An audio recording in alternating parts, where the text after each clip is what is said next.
तो hello students, तो अब हम देखने वाले हैं हमारा एक्सरसाइज 10.3 का क्वेश्चन नंबर 3। ओके, तो देखो क्या दिया है क्वेश्चन में। The length and breadth of 3 rectangles are as given below. यानी कि आपको 3 रेक्टेंगल का लेंथ ब्रेथ आपको दिया है। तो पहले ए में देखो लेंथ दिया है 9 मीटर, ब्रेथ दिया है 6 मीटर। बी में 17 मीटर दिया है आपको लेंथ और 3 मीटर आपको दिया है ब्रेथ। सी में 4 मीटर आपको दिया है लेंथ एंड 14 मीटर क्या दिया है आपको ब्रेथ दिया है। अब आपको क्या पूछा है क्वेश्चन में, विच one has the largest area and which one has the smallest. यानी कि आपको बताना है कि ये 3 रेक्टेंगल का जो एरिया है किसका एरिया ज्यादा है और किसका एरिया कम है। ओके, तो आपको ये बताना है। सबसे पहले क्या करोगे, आप ऐसे तो नहीं बता सकते किसका एरिया ज्यादा किसका एरिया कम है। तो क्या करोगे, आप पहले इसका एरिया सॉल्व करोगे, उसके बाद आपको पता चल जाएगा कि किसका एरिया ज्यादा है और किसका एरिया कम है। ओके, सबसे पहले हम क्या करेंगे, सबका एरिया फाइंड करेंगे। तो पहले हम ए का स्टार्ट करते हैं। तो ए, चलो स्टूडेंट्स देखो भैया आपको लेंथ कितना दिया है, लेंथ यानी कि एल कितना दिया है 9 मीटर। फिर ब्रेथ यानी कि बी कितना दिया है तो 6 मीटर। आपको फाइंड करना है रेक्टेंगल का एरिया। तो एरिया ऑफ रेक्टेंगल ए, तो फॉर्मूला क्या है, तो लेंथ इंटू ब्रेथ। लेंथ आपको दिया है 9, ब्रेथ दिया है आपको 6। तो 9 6 को मल्टीप्लाई कर दो, 9 6 54। तो आपका आंसर क्या आएगा 54। यूनिट क्या लगाओगे, मीटर स्क्वायर। तो therefore area of rectangle A is 54 centimetre square. तो ये फर्स्ट सम समझ में स्टूडेंट्स। अब आते हैं हमारे बी वाले पे, बी सेम इसमें भी लेंथ कितना दिया है स्टूडेंट्स, लेंथ आपको दिया है 17 मीटर। ब्रेथ कितना दिया है, तो ब्रेथ यानी कि बी कितना दिया है 3 मीटर। यहाँ पे मैंने नहीं लिखा था, आप एल लिख लीजिएगा, एल इक्वल्स टू 17 मीटर। अब इसे आप क्या फाइंड करोगे, एरिया। तो area of rectangle B, formula क्या स्टूडेंट्स, तो वही लेंथ इंटू ब्रेथ। आपको लेंथ कितना दिया है 17 इंटू ब्रेथ कितना दिया है 3। तो 17 3 से कितना आता है स्टूडेंट्स, तो 17 to 17, 17 to 34, 17 3 से 51, 51 आ जाएगा। मीटर या तो मीटर में स्क्वायर। अब क्या लगाओगे आप, देयरफॉर लिखोगे। तो area of rectangle B is 51 metre square. तो ये हो गया हमारा ए और बी का हो गया। अब यहाँ पे हम सी का सॉल्व कर लेते हैं। तो सी का लेंथ, लेंथ यानी कि एल कितना दिया है आपको 4 मीटर। ब्रेथ, ब्रेथ यानी कि बी कितना दिया है आपको तो 14 मीटर। आपको इसका क्या फाइंड करना है, एरिया फाइंड करना है। तो एरिया ऑफ रेक्टेंगल सी, तो फॉर्मूला क्या स्टूडेंट्स, तो L into B, length multiply by breadth. Length कितना दिया है आपको 4 और ब्रेथ कितना दिया है 14। अब 14 4 से कितना था स्टूडेंट्स, तो 14 4 से 56, तो 56 लिख दोगे। यूनिट क्या है आपका मीटर, तो मीटर क्या आ जाएगा यहाँ पे स्क्वायर। तो therefore area of rectangle C is 56 metre square. तो अब यहाँ पे हमने क्या किया, तीनों रेक्टेंगल का एरिया फाइंड कर लिया। अपने को क्या पूछा है कि विच one has the largest area and which one has the smallest area. यानी कि आपको सिर्फ बताना है कि इससे 3 एंगल में 3 रेक्टेंगल के एरिया में से कौन से रेक्टेंगल का एरिया ज्यादा है और कौन से रेक्टेंगल का एरिया कम है। तो देखो फ्रेंड्स, आपको कौन से रेक्टेंगल का एरिया ज्यादा लग रहा है, ए का आया है 54, बी का आया है 51 और सी का आया है 56। तो 54, 51, 56 से बड़ा कौन सा है 56। तो कौन सा रेक्टेंगल का एरिया ज्यादा है, तो 56 का। तो यहाँ पे लिखोगे, यहाँ पे लिखोगे, अब यहाँ पे आप जो हैंस रहता है, हैंस लिखने का, हैंस मतलब थर्ड का सॉल्व करने के बाद हैंस क्या लिखोगे, hence which one has the largest area, तो rectangle C has the largest area लिखोगे। तो rectangle C has the largest area. And which one has the smallest area किसका है 54। अब 56 तो लार्जेस्ट हो गया, तो ये दोनों से छोटा कौन सा 54 छोटा है 51 छोटा है 51 छोटा है और 51 किसका है बी का। तो कैसे लिखोगे एंड एरिया एंड विच के बदले क्या लिख दोगे, ये विच के बदले लिख दोगे rectangle B and rectangle B has the smallest area. और आराम से लाइन खींच देती हूँ। सबसे पहले क्या करोगे स्टूडेंट्स, पहले तीनों रेक्टेंगल का एरिया सॉल्व करोगे, फिर देखोगे किसका बड़ा है। जिसका बड़ा रहेगा तो विच के बदले क्या लिख देने का, वो रेक्टेंगल का नाम लिख देने का, फिर has the largest area and जिसका छोटा है रेक्टेंगल बी का एरिया छोटा है तो and rectangle B has the smallest area. तो होप स्टूडेंट्स आपको ये समझ में आया होगा, बहुत ही इजी से कुछ हार्ड नहीं है। तो आपको तीनों का एरिया निकालना और बताना है किसका एरिया बड़ा है और किसका एरिया छोटा है। ओके, तो स्टूडेंट्स हमारा नेक्स्ट क्वेश्चन है क्वेश्चन नंबर 4।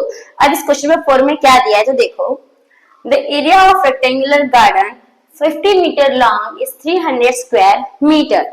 यानी कि एक आपका रेक्टेंगुलर क्या है गार्डन है। ओके स्टूडेंट्स, ये आपका एक रेक्टेंगुलर गार्डन है, इसका आपको ये देखो the area of rectangular garden 50 metre long, 50 metre आपका एरिया नहीं है, एरिया क्या है आपका 300 स्क्वायर मीटर। यानी कि ये जो आपका रेक्टेंगल है इसका आपको एरिया दिया है, कितना दिया है 300 स्क्वायर मीटर। अगर आपको समझ में नहीं आ रहा है कि आपको कैसे पता चला, मतलब मुझे कैसे पता चला कि एरिया कौन सा था, हमेशा याद रखो कि ये देखो यहाँ पे क्या दिया है स्क्वायर दिया है, तो स्क्वायर आप किसमें लगाते हो एरिया में लगाते हो। यानी कि ये जो 300 स्क्वायर मीटर ये क्या दिया है तो इस रेक्टेंगल का एरिया दिया है। अब ये जो लॉन्ग है, लॉन्ग यानी कि लंबाई, और लेंथ मतलब भी क्या होता है लंबाई होता है। यानी कि ये जो 50 मीटर है ये आपको क्या दिया है लेंथ दिया है। तो एक तो आपको ये पूरा जो रेक्टेंगल है इसका आपको एरिया दिया है, कितना दिया है 300 स्क्वायर मीटर, और आपको रेक्टेंगल का ये लेंथ दिया है, कितना दिया है 50 मीटर। आपको क्या नहीं दिया है रेक्टेंगल का, तो आपको रेक्टेंगल का ये ब्रेथ नहीं दिया है। तो आपको क्या फाइंड करना है, ये ब्रेथ फाइंड करना है। तो एकदम इसी सम से कुछ हार्ड नहीं है सब। यहाँ पे देखो पहले आपको जो इन्फॉर्मेशन दी है पहले वो लिख लेने का। देखो स्टूडेंट्स लेंथ, लेंथ यानी कि एल आपको दिया है, कितना दिया है तो 50 मीटर। आपको ब्रेथ नहीं दिया है, ब्रेथ यानी कि बी आपको नहीं दिया है, तो क्या लगाओगे क्वेश्चन मार्क। आपको एरिया दिया, एरिया ऑफ रेक्टेंगुलर गार्डन आपको दिया है, कितना दिया है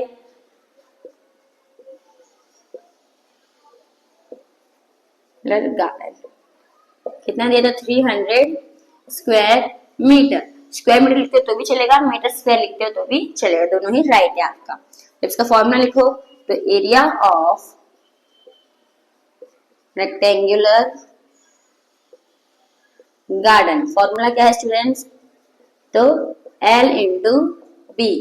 तो दो स्टूडेंट्स आपको एरिया ऑफ रेक्टेंगुलर गार्डन दिया है, कितना दिया है तो 300 दिया, तो इसके क्या लिख लोगे 300 इक्वल्स टू लेंथ भी आपको दिया है, लेंथ कितना दिया है 50, यहाँ पे आप क्या लिख लोगे 50 मल्टीप्लाई ब्रेथ आपको दिया है नहीं दिया है तो ब्रेथ की जगह पे बी लिखोगे। अब ये जो 50 है वो मल्टीप्लाई के फॉर्म में, यहाँ पे आएगा तो क्या हो जाएगा डिवाइड हो जाएगा। अगर डिवाइड रहता तो यहाँ पे तो मल्टीप्लाई हो जाता, मल्टीप्लाई है तो डिवाइड हो जाएगा, प्लस होता तो माइनस होता, माइनस होता तो क्या होता प्लस। ओके, पर यहाँ पे मल्टीप्लाई के फॉर्म में यहाँ पे आ जाएगा तो क्या हो जाएगा डिवाइड हो जाएगा। तो 300 को डिवाइड कर दो 50 से इक्वल्स टू ब्रेथ। अभी एक जीरो क्या हो जाएगा आपका कट यानी कैंसिल हो जाएगा। अभी क्या बचा आपका 30 नीचे 5 इक्वल्स टू ब्रेथ। अब 5 के डबल में 30 आता है, कितने से आता है स्टूडेंट्स तो 6 आता है, कम जो ब्रेथ है वो कितना आ गया 6, यानी कि जो ब्रेथ है वो कितना आ गया 6 यूनिट क्या लगाओगे मीटर। ब्रेथ फाइंड करोगे मीटर लगाने का, एरिया रहता है तो आप स्क्वायर मीटर मीटर स्क्वायर लगाते हो। ओके, तो देयरफॉर आपका ब्रेथ कितना आ गया, ब्रेथ ऑफ रेक्टेंगुलर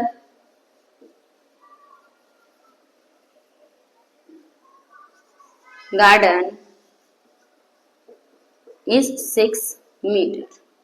तो ऑप्शंस आपको सम समझ में आएगा, बहुत ही इजी सम है। तो अब हम आते हैं हमारे नेक्स्ट क्वेश्चन, क्वेश्चन नंबर 5। तो स्टूडेंट्स हमारा नेक्स्ट क्वेश्चन है क्वेश्चन नंबर 5। अब क्वेश्चन नंबर 5 में क्या दिया है तो देखो, what is the cost of tiling a rectangular plot of land. यानी कि एक जमीन है, जमीन का प्लॉट है। ओके, वो कौन सा शेप का है तो रेक्टेंगल शेप का है। ओके स्टूडेंट्स, अब ये एक जमीन है, जमीन का एक प्लॉट है, प्लॉट कौन से शेप का है ये? तो रेक्टेंगुलर प्लॉट है, ठीक है, रेक्टेंगुलर शेप का है। अब इस सबको क्या करना है? तो टाइलिंग, यानी कि जो टाइल्स हम लगाते हैं ना, ऐसा टाइल्स लगाते हैं, ऐसा स्क्वायर शेप में टाइल्स पूरे में लगाते हैं, तो जिसका भी ये जमीन है उसे क्या करना है? अपने रेक्टेंगुलर प्लॉट पे टाइल्स लगाना है और उसे पता करना है कि कितने पैसे में उसका पूरा टाइल्स लगेगा। कॉस्ट फाइंड करना है। क्या फाइंड करना है? कॉस्ट। तो कॉस्ट यानी कि पैसा, मतलब इसको पता करना है कि ये पूरे रेक्टेंगुलर जो आपका ये है प्लॉट है उसमें कितना पैसा लगेगा तब टाइल्स लगाने का। अब देखो क्या बोला है, जो जमीन है 15 मीटर लॉन्ग, लॉन्ग मतलब लेंथ, लंबाई, लंबाई, लॉन्ग मतलब भी लंबाई, लेंथ मतलब भी लंबाई, इसका मतलब लॉन्ग मतलब क्या है? आपका लेंथ है। तो आपको ये जो रेक्टेंगुलर प्लॉट है इसका आपको लेंथ कितना दिया है? 500 मीटर। फिर एंड 200 मीटर वाइड, यानी कि चौड़ा, कितना चौड़ा है? तो 200 मीटर वाइड, यानी कि ये क्या होगा? आपका ब्रेथ होगा। तो ब्रेथ कितना दिया है आपको? 200 मीटर। अभी क्या फाइंड करना है? अब देखो, एट द रेट ऑफ ₹8 पर 100 स्क्वायर मीटर, यानी कि जो टाइल्स लगाने का पैसा है, यानी कि 100 स्क्वायर मीटर। देखो ये 100, इसमें कंफ्यूज नहीं होने का, आपको नंबर में नहीं दिया है, राइटिंग में दिया है, लेटर में दिया है, तो इसको 100 से समझ लो, कंफ्यूज नहीं होने का। ओके, तो यानी कि 100 स्क्वायर मीटर पे, हर एक 100 स्क्वायर मीटर टाइल्स लगाने का पैसा कितना है? 8 रुपए। तो आपको पता करना है कि पूरे रेक्टेंगुलर प्लॉट पे टाइल्स लगाने का पैसा कितना होगा। अब यहाँ पे देखो स्टूडेंट्स, अभी जो टाइल्स है वो पूरा इस रेक्टेंगल के अंदर लगाओगे, पूरे में कवर करोगे, तो अभी इसमें आपको पेरीमीटर तो फाइंड करना नहीं है, पेरीमीटर मतलब साइड साइड में, लेकिन ये तो रेक्टेंगुलर, तो पूरा आपको अंदर में पूरा लगाना है ना टाइल्स। तो आप क्या फाइंड करोगे? एरिया फाइंड करोगे। आपको लेंथ ब्रेथ दिया है तो पहले आप रेक्टेंगुलर प्लॉट का क्या फाइंड कर लोगे? एरिया फाइंड कर लोगे। अब जितना एरिया आया उससे तो आप कॉस्ट निकाल सकते हो। तो देखो स्टूडेंट्स, सबसे पहले आपको जो लेंथ ब्रेथ दिया है वो लिख लेने का। लेंथ यानी कि एल कितना दिया है आपको? 500 मीटर। ब्रेथ यानी कि बी कितना दिया है आपको? 200 मीटर। अब क्या फाइंड करना है? रेक्टेंगुलर प्लॉट का पहले एरिया फाइंड करना है। तो area of rectangular plot, formula क्या स्टूडेंट्स? तो L इंटू बी। लेंथ आपको दे कितना दिया है? 500। ब्रेथ कितना दिया है? 200। अभी 5 2 सा 10, तो जीरो कितना बचा? 1 2 3 4, 4 क्या लगा दोगे? 0। यानी अब कितना कितना आया आपका इसका एरिया? तो 1 lakh metre square. Okay students, तो हमने इसका एरिया निकाल लिया। Therefore area of rectangular plot is 1 lakh metre square. पर ये तो हमने एरिया निकाला, अभी हमें क्या फाइंड करना है? तो इसका कॉस्ट फाइंड करना है। तो देखो किस चीज का कॉस्ट? तो टाइल्स लगाने का कॉस्ट। और पर 100 यानी हर एक 100 स्क्वायर मीटर पर अगर आप टाइल्स लगाओगे तो कितना रुपया है? 8 रुपए। तो आपको पता करना है कि पूरे 1 लाख एरिया पे कितना कितने पैसे में टाइल्स लगेगा। ओके, तो आपको क्या पहले फाइंड करना है? आप कॉस्ट फाइंड करना है, कीमत, यानी क्या लिखोगे? कॉस्ट ऑफ किसका कीमत फाइंड करना है? तो टाइल लगाने का कीमत फाइंड करना है, तो कॉस्ट ऑफ क्या लिखोगे? टाइलिंग ऑफ कितने मीटर स्क्वायर का? तो 100 स्क्वायर मीटर पे कितना रुपया है? 8 रुपीज। तो of 100 square metre is rupees, कितना रुपीज है? तो 8 रुपीज है। तो आपको क्या फाइंड करना है? टोटल कॉस्ट ऑफ टाइलिंग, मतलब टोटल कितना पैसा लगेगा टाइल्स का। तो लिखोगे टोटल कॉस्ट ऑफ टाइलिंग।